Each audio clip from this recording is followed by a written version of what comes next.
We knew how successful their agents had been in Europe and Asia. It was our business to check their penetration into the Western Hemisphere.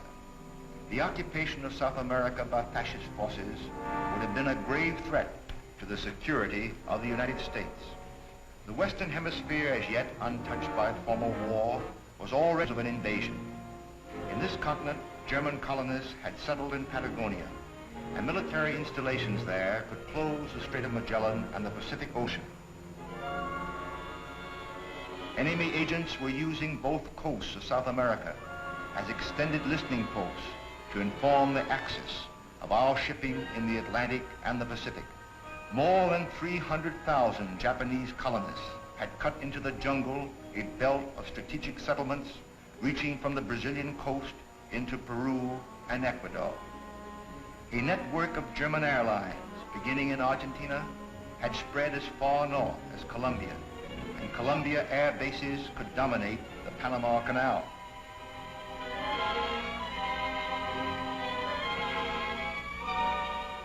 A neighboring and friendly continent could become an armed menace aimed directly at the United States.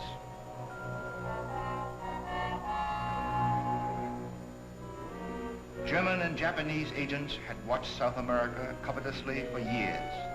They had become so confident of their ability to conquer that the German merchant fleet made no effort to conceal the fact that German agents were a large part of its cargo. The symbol of tyranny and war began to appear in the large South American cities and in the backwoods of Patagonia. Their grip on South America began with German and Japanese colonists settling near strategic rivers and potential landing fields. It began with small German-owned shops, automobile dealers, hotels, consulates, and reached into chemicals and heavy industry.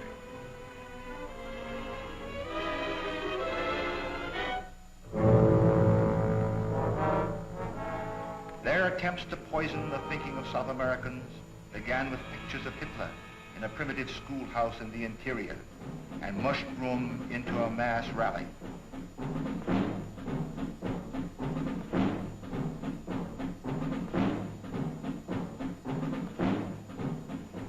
Most South American airlines were dominated by German interests and staffed with German pilots.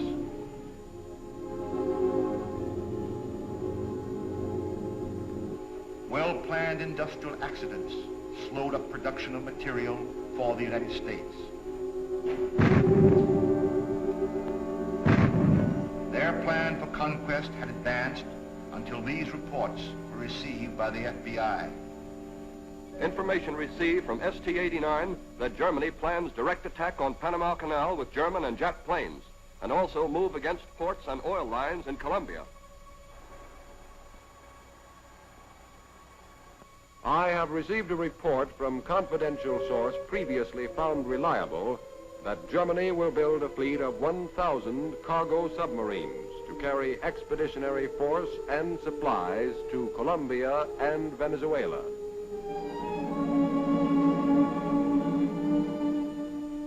That was the situation in South America. In close contact with Axis agents in South America were their colleagues in the United States. It was less than a month after Pearl Harbor that 33 of these international criminals were convicted in our courts as foreign agents. Their conviction was made certain by motion picture film taken by our agents with cameras concealed at their meeting place. Taking this film was dangerous work. Much of it is badly lighted and uneven. But I have this film here, and I would like to show